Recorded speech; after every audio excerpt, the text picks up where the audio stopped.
কালকে থেকে মাঠে আপনাদের আন্দোলন শুরু হচ্ছে।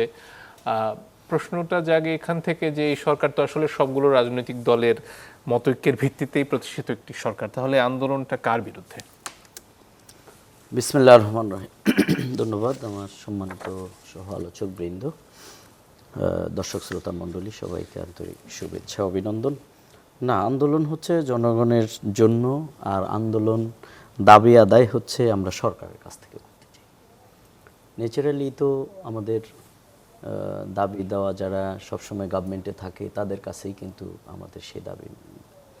আমরা জুলাই অভ্যুত্থান পরবর্তী আমরা মনে করেছিলাম যে আমাদের যে আলোচনার টেবিলটা, অর্থাৎ যে ঐক্যমত কমিশন, এটা আমি মনে করি ইটস এ গুড সাইন যে ডেমোক্রেসির যে বিউটিটা এখানে আমি মনে করি সেটা ফুটে উঠেছে।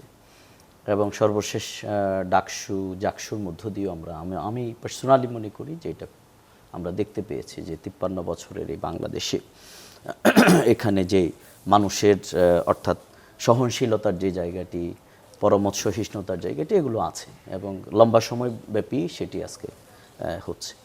কিন্তু এখানে সমস্যাটা যেটা তৈরি হয়েছে সেটি হচ্ছে, দেখুন যে বিপ্লবটা এখানে সংগঠিত হয়েছে।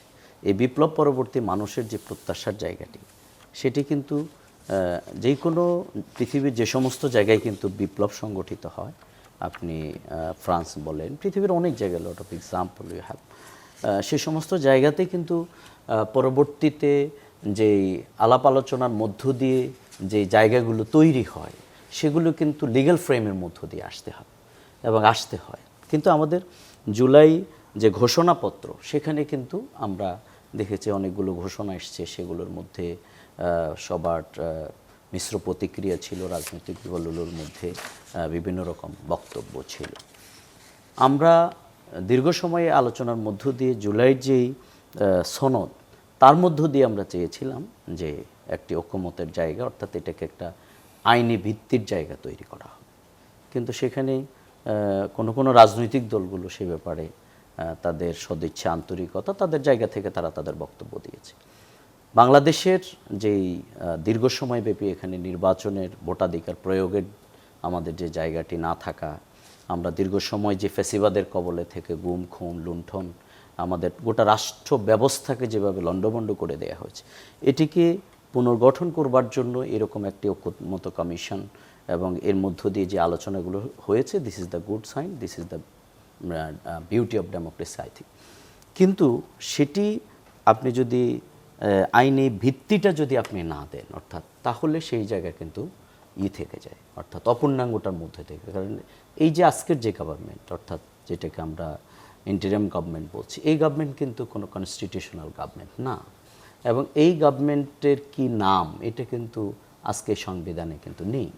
এখানে যে বিপ্লব হয়েছে, হাজার হাজার মানুষ জীবন দিয়েছে, এখানে যে রেভলিউশনটার মধ্য দিয়ে মানুষকে পুড়িয়ে মারা হয়েছে, এই যে জায়গাগুলো তৈরি হয়েছে, অর্থাৎ সরকার, বিপ্লব এবং বিপ্লবী, তাদেরকে যদি আপনি সেই লিগ্যাল ফ্রেমওয়ার্কের মধ্যে যদি না নিয়ে আসেন, তাহলে আপনার পরবর্তী যে ধাপটি, অর্থাৎ আমরা যে আজকে যে নির্বাচনের আলোচনাটা সবচেয়ে তুঙ্গে, তাহলে কি এই দাবিটাই আপনাদের আন্দোলনে যে দাবিগুলো করছেন তার মধ্যে গুরুত্বপূর্ণ? এর বাইরে নিম্নকক্ষে পিয়ারের মতন যে বিষয়গুলো আছে সেগুলো কি সমান গুরুত্ব দিয়ে দিচ্ছেন আমরা? আপনারা সমান গুরুত্ব দিয়ে এখন আমরা পিয়ার পদ্ধতির যে উভয় কক্ষের যে দাবি, এবং এই পিয়ার পদ্ধতির দাবিটা আজকে দেখেন খুব অল্প সময়ের মধ্যেই কিন্তু খুবই পপুলারিটি পেয়েছে। এটা নিয়ে প্রশ্ন ছিল যে শুরু থেকে তো এই ব্যাপারটা আসলে আলোচনার টেবিলে ছিল না, সেখানে শুধুমাত্র উচ্চ কক্ষে পিয়ারটা ছিল, হঠাৎ করে কেন আসলো পরে? শুরু থেকে আলোচনার জায়গায় ছিল অথবা ছিল না, তার থেকে গুরুত্বপূর্ণ হচ্ছে যে পিপল এই ব্যাপারে তাদের কি মত দিচ্ছে। আপনি দেখেন বাংলাদেশে বিএনপি এবং আরও কয়েকটা হয়তো রাজনৈতিক দল ব্যতীত তাদের সাথে থাকা বাকি অধিকাংশ রাজনৈতিক দলগুলোই কিন্তু পিয়ারের পক্ষে, অর্থাৎ তাদের মতামত কিন্তু রয়ে গেছে। এবং যেই আন্দোলনটি আগামীকালকে থেকে কর্মসূচি ঘোষণা করা হয়েছে, সেটি বাংলাদেশের বর্তমান প্রেক্ষাপটের অনেক বড় রাজনৈতিক অনেকগুলো দলেই, যাদের সাথে মানুষ রয়েছে, জনগণ রয়েছে, তারা কিন্তু এর সাথে তাদের ঘোষণা। এখানে বিএনপির তরফ থেকে একটা প্রশ্ন করা হচ্ছে যে যখন আলোচনার টেবিল থেকে এখন আপনারা সরে আসেননি, আলোচনা চলছে, সেই অবস্থায় আসলে আন্দোলনের কর্মসূচিতে যাওয়াটা কতটুকু যৌক্তিক? না, আমরা তো মনে করি যে এটা যদি, যেহেতু এই আন্দোলনটা আমাদের বিএনপির বিরুদ্ধে না, এই আন্দোলনটা তো হচ্ছে সরকারের কাছে দাবি আদায়ের আন্দোলন। সুতরাং সেই জায়গায় যদি টেবিলে এটা ডিসাইড হয়ে যায়, কারণ বিএনপিতে এখন উচ্চ কক্ষের পিআরকেও সেই বলছে যে তারা মানবে না, এবং তাদের আরও অনেকগুলো বক্তব্য ছিল, আওয়ামী লীগের ব্যাপারে তাদের বক্তব্য ছিল, জাতীয় পার্টির ব্যাপারে তাদের আজকের যে আইনি জায়গায় নিয়ে আসার ব্যাপারে যে দাবিটা, 14 জন যারা লম্বা সময়ব্যাপী আমাদের গণতন্ত্রকে হরণ করেছে, লুটপাটের রাজনীতি এখানে করেছে, সেগুলোর ব্যাপারে বিএনপি ভিন্ন স্ট্যান্ড নিতে পারে। দিস ইজ পলিটিক্যাল রাইট, এটা নিতে পারে সবাই, কিন্তু জনগণ সেটাকে কীভাবে নিচ্ছে, দ্যাট ইজ ভেরি ইম্পর্টেন্ট। আমরা সেই জায়গা থেকে মনে করি যে বিএনপি অনেকগুলো ইস্যুতে, আপনি দেখেন জুলাই সনদের ব্যাপারে নোট অফ ডিসেন্ট তারা, এবং অনেকগুলো ব্যাপারে তাদের বক্তব্য তারা দিয়ে, সেটা তো দিতেই পারে। আমি আগেই বলেছি this is the good sign যে একই টেবিলে এত লম্বা সময় আলোচনা, কারণ এই বাংলাদেশে আমরা বিগত দিনে কোনো মত দেয়া, কেউ কোনো বক্তব্য দেয়া, মতামত দেওয়ার সুযোগ কিন্তু আমাদের ছিল না।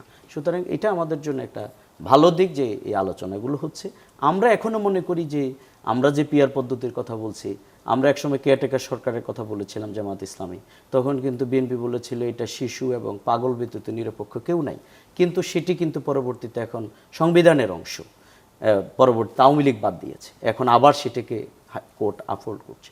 সেই জায়গা থেকে আমরা মনে করি যে পিআর পদ্ধতিটাও পৃথিবীর তো আজকে অনেক জায়গায় আছে, সেটি দেশের কালো টাকা মুক্ত অবাধ সুষ্ঠু নির্বাচনের জন্য, সকল দলগুলোর অংশগ্রহণের জন্য, জনগণের ভোটের অধিকার মর্যাদাকে নিশ্চিত করবার জন্য, দ্যাট ইজ ভেরি ইম্পর্টেন্ট।